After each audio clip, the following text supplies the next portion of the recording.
To the woman who feels like she's failing at motherhood, marriage, business, or life in general, I see you. I've been you. I know that sinking feeling when everyone else seems to be moving ahead and you're still trying to figure out how to stand again. This episode is my open letter to you, the one I wish someone had written for me when I was in that season.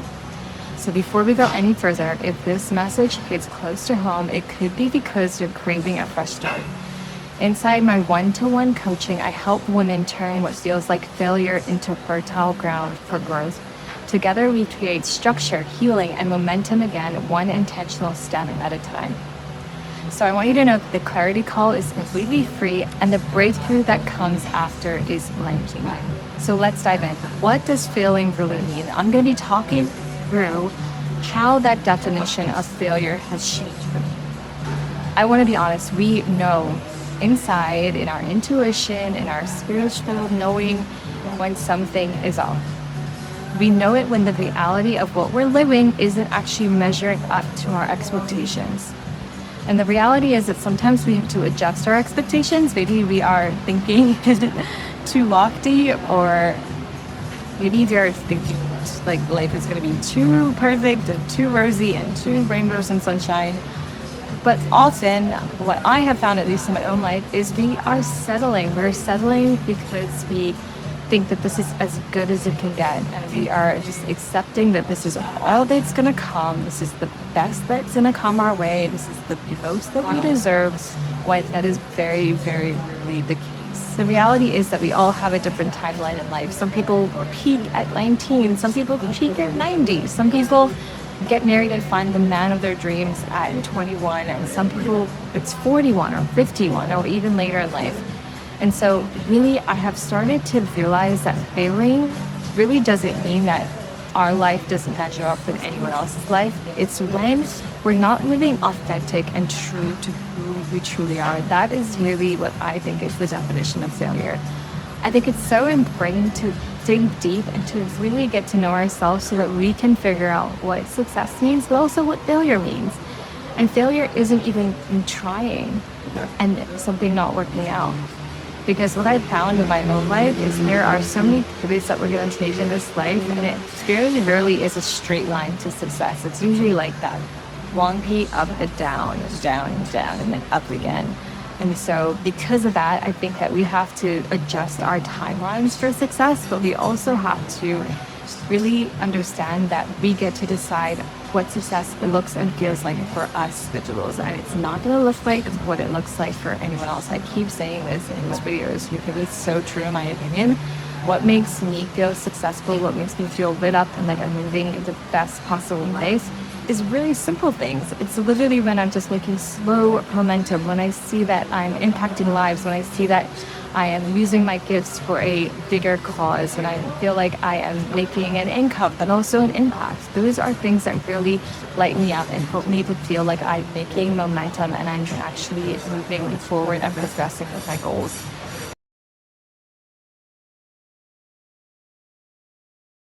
Failure is honestly when you don't even try, when you feel like you have literally dropped the ball so far for your life and standard for what you want your life to look like, that you feel like it's not even worth it to try anymore. Because what's the use? It's not going to work out for me. It never works out for me. All these stories that we keep telling ourselves, this audio that we allow to repeat and play over and over again in our minds that tells us that what we have is not lighting us up, which is not fulfilling us in any way, shape, or form, is all that we get, all that we deserve. And I really feel like we don't even try anymore. We have just relegated ourselves to a bleacher seat in the show, and really we're supposed to be the main act. This is our life and our story to write, and we are the main character. And so I really feel like when you have failed, it's because you are deciding not to try, you are deciding not to put one foot in front of the other, you are staying stuck where you are, even though there's a million and one options of ways that you could pivot or change direction or change course or find a different path that brings meaning or joy. You are just sitting in something that you know is not fulfilling you, something that you know is not your calling, something that you know is not your path. And so I feel like we're literally betraying yourself when you're in that situation where it's like instead of writing the next chapter, you're flipping up the page and just refusing to try. And it's honestly so sad. I've been there before, so I really do understand. But you have to keep fighting for yourself in your future. You have to keep trying. You have to keep going because it really is so important. And so if I could grab that girl, that version of myself who was so tired, who felt like I had just given up, the thing that I would honestly want to say to her when she felt like she wasn't measuring up is, you are not in a race. It is not about comparing yourself with anyone else. That girl, her life is beautiful. She's in a winning season. It looks amazing. But you don't know, first of all, what's going on really in that woman's life. You don't know how her life feels when she wakes up. You don't know how it feels when she goes to bed. And even deeper than that, even if you stepped foot into that woman's life, even if you had all the things that she had, it might not be the right path for you. Because the reality is you've experienced different things. Your way of looking at the world is different. You are different. What you bring to the table is something unique and special. And it really took me so long to see that for myself. It took me decades. I am literally 38 years old, going 39 this December. And it's taken me this long to fully step into what I know is my path, what I know is for me. I learned about coaching in 2015 by complete accident. I had no idea what coaching was. I just wanted some career guidance, and I found this woman who called herself a coach, but I thought maybe she could help me because she had been in a similar career. She started to ask me these powerful questions, and it got me thinking of all the possibilities that were open to me, and it changed my life completely. The next year, I took my coaching certification and I started using my gifts and my skills in small ways, but I never fully owned it until now. And so it's been 10 years in the making. I've taken this coaching certification twice, and I have had these skills. I've had this burning desire to help women to tap into their goals and dreams because it is my superpower. It is the thing that I've used to change my life completely. I used to be someone who struggled so much with depression and low self-esteem, and I didn't like my life, I didn't like myself.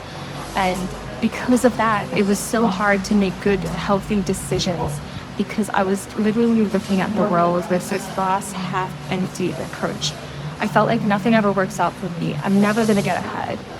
Why apply for that job? I never get picked. I kept telling myself these stories about never getting picked, not being liked, all of these things. And maybe it's true. I'm sure there's many people out there who don't like me. But the reality is that is not my business. And I cannot be preoccupied with what other people are doing.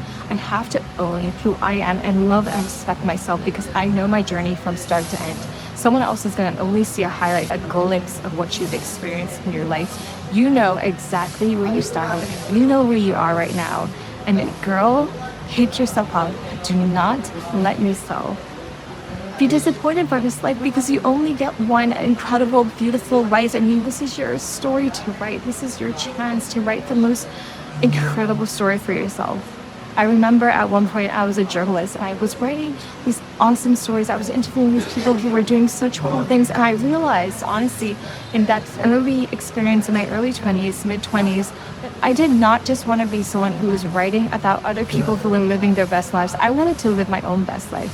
I wanted to live a life that was so awesome that I would be telling my grandkids about it years later. I wanted to just have that story to tell. I wanted to have adventures and these moments that really took my breath away.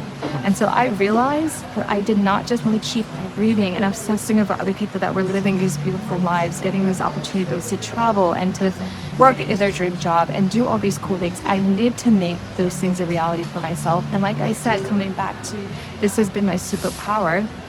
Once I unleashed it, I had the power to write my own story, and then I had lots of choices, and I was not stuck, that there was always a way I could move. I'm not a tree, I am not stuck. And so once I realized that I could move, I could pivot, it started to unlock different options that were open to me. Even here, I'm sitting in a cafe. I live in Bali right now. I'm in Southeast Asia. I'm living a life that I once only dreamed of. And so my wisdom, my words of advice is that this is not the end of your story. This is just one chapter. And you've been through so much already. You are worthy of amazing, beautiful, incredible things. And they're coming to you. But I'm going to tell you, do not sit in that failure. Whatever it is that you've gone through, You need to pick yourself up and take that step forward.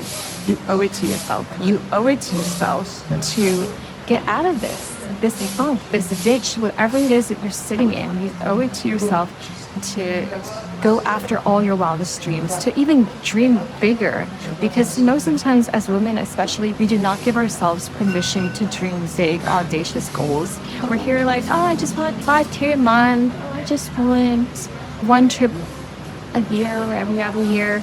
No, dream bigger, dream bigger. Like, we have to give ourselves permission to just go after whatever it is that we want, because honestly, from a spiritual point of view, I really see that our desires are not there by accident. We're totally there for a reason, because the creator, whether you believe in God, the universe, whatever created us, put those desires in our heart because they know us so intrinsically. They know exactly who we are and what we're made of and what we're capable of, even when we can't see it ourselves.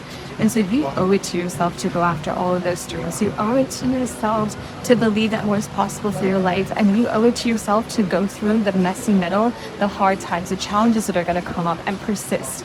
Your dreams are worth it. And so you have not failed. You are maybe behind other people. Don't even look at them. You have to run your own race. You have to seriously put one foot in front of the other. Go at any pace that feels right for you. Maybe push yourself a little, go a little faster if you can. If you don't have kids, or if you're in a season where you can push a little more, stay up a little bit later, do it. Honestly, we only get this one life to live, and you owe it to yourself to make it the best adventure, the best love stories, the best drama that you could ever imagine. It should be filled with highs and lows and beautiful moments and challenges that you overcome, and you get to have the head. And I think that is so empowering, because at the end of the day, we are not victims to our life story. It's not just happening to us. We can control how we respond to things that are happening to us. You are not that bad thing that happened. You are not the person that didn't choose you. You are not the person that gave up on you. We have to keep fighting for ourselves. We don't have a choice to give up on ourselves, okay? Other people may have said that we're no good. Other people may have discounted us. Other people may not have believed in us or our dreams, or seen us for who we really believe that we are. But you have to do those things. You have to be that for yourself. You have to keep going. Do not quit, okay? You have not failed. You are maybe behind, maybe you feel like you're behind. But oh my gosh, anything can happen in the next chapter. You can speed up 10 times. You can accomplish what it took someone else 10 years to accomplish in 1 year. Who knows? Just keep going. I honestly feel like I said in the beginning, when you really fail is when you accept defeat and you don't even try anymore. Don't get to that point. Don't let yourself get to that place, because honestly, life can get so much better. I really want to be the person who is not even caring about what anyone else is doing in their life, that awesome husband that they have, or that awesome, beautiful house. I want to get to the place in my own life where I'm just so excited because I have an amazing husband, I have amazing kids, I have amazing adventures, I have amazing finances, amazing work where I give back and get to change other women's lives. And the reality is that we all have that potential to love, completely love from the inside out, every aspect of our life. And maybe not every single moment of every day, because life is life. But every aspect of our life, we can keep pouring into, we can keep moving forward with. We never give up, just never give up, okay? And so if your journey hasn't been easy or perfect, I still want you to believe that your best days can still be ahead of you. This is one chapter of your life, and the next chapter is going to be beautiful. And so trust it, believe it, and never discount what's possible for you. Keep believing, keep trusting, have faith. It's so important to have faith, even if you don't believe what I believe. It's so important to have faith in something bigger than you, because then it starts to make sense why things didn't work out, why that relationship maybe failed, maybe why that job didn't work out. I think I am just so excited to be in this place where I am finally, because I had these aha moments about why things didn't work out the way I thought they would. It was all for my good. It was all for me getting to this place and realizing that so much more is possible. And so I hope that you get to that point. I really hope and pray that you do not discount what is possible for your life and your dreams. Okay, so before I go, I want to remind you that failing doesn't mean that you are finished. It means that you are forming. Something new is being built within you. If you are ready to rebuild this faith and intention, please don't forget to book that free clarity call below. I really want us to work together to create your next chapter. I'll see you in the next video.